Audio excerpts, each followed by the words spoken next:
ನಮಸ್ತೆ ಎಜಿ ನ್ಯೂಸ್ಗೆ ಸ್ವಾಗತ. ಡಿಐಜಿಪಿ ರವಿ ಡಿ ಚೆನ್ನಣ್ಣ ಅವರ ಜನ್ಮದಿನದ ಅಂಗವಾಗಿ ಅಖಿಲ ಕರ್ನಾಟಕ ವಾಲ್ಮೀಕಿ ನಾಯಕರ ಮಹಾಸಭೆ ವತಿಯಿಂದ ನಗರದ ಹಳೆಯ ಸರ್ಕಾರಿ ಆಸ್ಪತ್ರೆಯಲ್ಲಿ ಗರ್ಭಿಣಿಯರು ಹಾಗೂ ಬಾಣಂತಿಯರಿಗೆ ಹಣ್ಣು ಹಂಪಲು ಹಾಗೂ ಬ್ರೆಡ್ ವಿತರಿಸಿ ಅರ್ಥಪೂರ್ಣವಾಗಿ ಜನ್ಮದಿನವನ್ನು ಆಚರಣೆ ಮಾಡಲಾಗಿದೆ. ಈ ಸಂದರ್ಭದಲ್ಲಿ ಮಹಾಸಭೆಯ ಪದಾಧಿಕಾರಿಗಳು ಜಿಲ್ಲಾ ಶಸ್ತ್ರಚಿಕಿತ್ಸಕ ಡಾಕ್ಟರ್ ರಿಜ್ವಾನ್ ಬೇಗಂ ಹಾಗೂ ವಿಭಾಗದ ಮುಖ್ಯಸ್ಥ ಡಾಕ್ಟರ್ ಶಿವಕುಮಾರ್ ಅವರಿಗೆ ಮನವಿ ಸಲ್ಲಿಸಿ ಆಸ್ಪತ್ರೆಯಲ್ಲಿ ಇದ್ದ ಗರ್ಭಿಣಿಯರು ಹಾಗೂ ಬಾಣಂತಿಯರಿಗೆ ಆಹಾರ ಸಾಮಗ್ರಿಗಳನ್ನು ವಿತರಣೆ ಮಾಡಿದರು.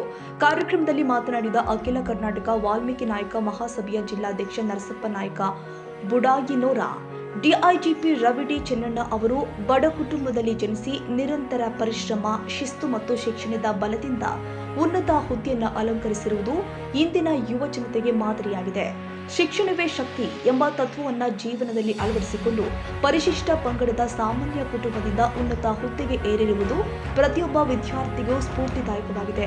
ಪ್ರಸ್ತುತ ಅವರು ಅಗ್ನಿಶಾಮಕ ಇಲಾಖೆಯಲ್ಲಿ ಡಿಐಜಿಪಿಯಾಗಿ ಸೇವೆ ಸಲ್ಲಿಸ್ತಾ ಇದ್ದು, ಅವರ ಜನ್ಮದಿನದ ಅಂಗವಾಗಿ ಸಮಾಜಮುಖಿ ಸೇವಾ ಕಾರ್ಯಕ್ರಮವನ್ನು ಆಯೋಜನೆ ಮಾಡಲಾಗಿದೆ ಎಂದಿದ್ದಾರೆ.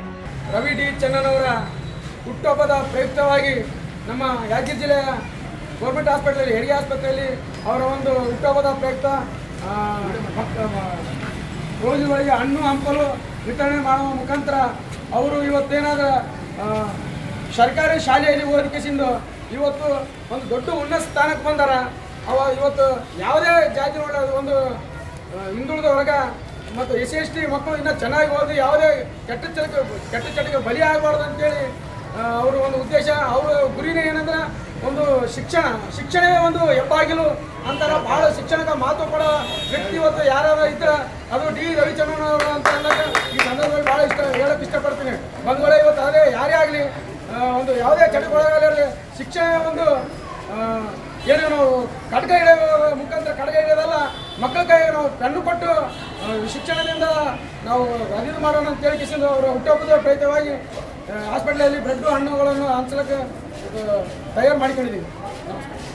ನಮ್ಮ ಭಾರತ ದೇಶದಲ್ಲಿ ಸಂವಿಧಾನ ಬರೆದಂಥ ಬಾಬಾ ಸಾಹೇಬ್ ಅಂಬೇಡ್ಕರ್ ಅವರು ಹೇಳಿದ ಹಾಗೆ ನರಸಪ್ಪ ಅವರು ಶಿಕ್ಷಣ ಸಂಘಟನೆ ಹೋರಾಟಕ್ಕೆ ಮಹತ್ವ ಪಟ್ಟಂಥ ರವಿ ಸರ್ ಅವರ ಹುಟ್ಟುಹಬ್ಬವನ್ನು ಆಚರಿಸುವುದರ ಮೂಲಕ ನರಸಪ್ಪ ಅವರು ಯಾದಗಿರಿಯಲ್ಲಿ ಒಂದು ದೊಡ್ಡ ಸಂದೇಶವನ್ನು ತಿಳಿಸ್ತಾ ಇದ್ದಾರೆ.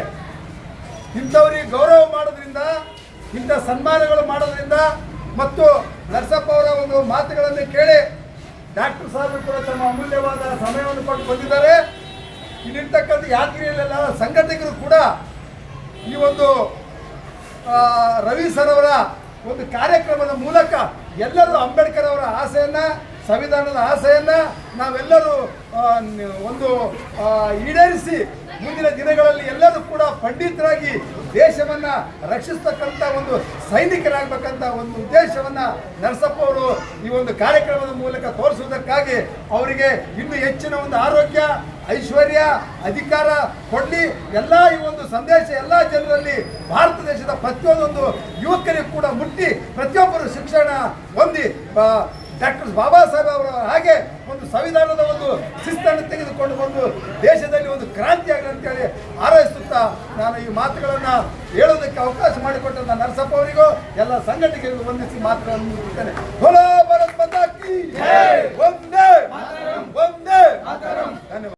ಕಾರ್ಯಕ್ರಮದಲ್ಲಿ ವಿಜಯ್ ಕುಮಾರ್ ಶಿರಗುಳ್, ಅನಿಲ್ ಕುಮಾರ್ ಅನ್ವರ್, ಜೈ ಕರ್ನಾಟಕ ರಕ್ಷಣಾ ವೇದಿಕೆಯ ಜಿಲ್ಲಾಧ್ಯಕ್ಷ ಸಂಗಮೇಶ್ ಭೀಮನಹಳ್ಳಿ, ತಾಲೂಕು ಅಧ್ಯಕ್ಷ ದೇವೇಂದ್ರ ನಾಯ್ಕ, ಜಿಲ್ಲಾ ಸಂಚಾಲಕ ನಾಗರಾಜ್ ಮೇಟಿಗೌಡ, ಮೌನೇಶ್ ಠಾಣಗುಂದಿ, ಖಾಜಾ ಮೈನುದ್ದೀನ್, ನಗರಾಧ್ಯಕ್ಷ ಮಸಲಿಂಗ ನಾಯ್ಕ, ಮಂಜುನಾಥ್ ಗುರುಸುಣಗಿ, ಶಿವಕುಮಾರ್ ಬಂದಳ್ಳಿ, ಕಾಶಿನಾಥ್ ಕಣೇಕಲ್, ರಾಹುಲ್ ಕೊಲ್ಲೂರ್ಕರ್, ಬಂದಪ್ಪ ತಿಮ್ಮಣ್ಣ ಪರಸನಾಯಕ, ದೇವೇಂದ್ರಪ್ಪ ಕಪ್ಪಣ್ಣೂರ್, ಅಶೋಕ ಕರಾಟೆ, ಶಂಕರ ಹನುಮಂತ, ಮಹೇಶ್ ನಾಯ್ಕ ಸೇರಿ ಹಲವರು ಭಾಗವಹಿಸಿದ್ರು.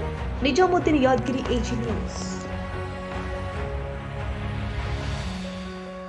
ಕನ್ನಡಿಗರ ಮೆಚ್ಚಿನ ನಿಮ್ಮ ಎಜೆ 24/7 ನ್ಯೂಸ್ ಕನ್ನಡ ವಾಹಿನಿ ಇದೀಗ ಟಿವಿಯಲ್ಲಿ ಲಭ್ಯ. ವೇಳೆ ನೋಟಿಸ್ ಕೊಟ್ಟಿದ್ರೆ ವಾಪಸ್ ತಗೋತೀವಿ. ಇವತ್ತು ವಕ್ಫ್ ಪ್ರಾಪರ್ಟಿ ಅಂತೇಳಿ ಬರ್ತದೆ ಅಂತ ಹೇಳಿದ್ರೆ ರೈತರು ಬೀದಿಗೆ ಬಂದು ಏನ್ ಮಾಡ್ಬೇಕಾಗತ್ತೆ? ಯಾರು ವೋಟ್ ಹಾಕಿಲ್ಲ ಅಂದ್ರೆ ಗ್ಯಾರಂಟಿನೆಲ್ಲ ಸ್ಟಾಪ್ ಮಾಡ್ಬಿಡ್ತೀವಿ. ಮತ್ತೊಂದು ಹೆಸರೇ ಕರ್ನಾಟಕ ಮತ್ತು ದೇಶ ವಿದೇಶ 360 ಡಿಗ್ರಿ ಸುದ್ದಿ ಹಾಗೂ ಉತ್ತರ ಕರ್ನಾಟಕ, ಬೆಳಗಾವಿ, ಬಾಗಲಕೋಟೆ, ಧಾರವಾಡ, ಹಾವೇರಿ, ಗದಗ, ಬಿಜಾಪುರ ಜಿಲ್ಲೆಯ ಕ್ಷಣ ಕ್ಷಣದ ವಿವರವನ್ನ ಪಡೆಯುವುದಕ್ಕೆ AJ 24/7 ನ್ಯೂಸ್ ಕನ್ನಡ ವಾಹಿನಿಯನ್ನ ಲೈಕ್ ಮಾಡಿ, ವಿಡಿಯೋಗಳನ್ನು ಶೇರ್ ಮಾಡಿ, ಕಮೆಂಟ್ ಮಾಡುವ ಮೂಲಕ ನಮ್ಮ ವಾಹಿನಿಗೆ ಸಹಕಾರ ನೀಡಿ ಮತ್ತು ಚಾನೆಲ್ ಅನ್ನು ಸಬ್ಸ್ಕ್ರೈಬ್ ಮಾಡಿ. ಧನ್ಯವಾದಗಳು.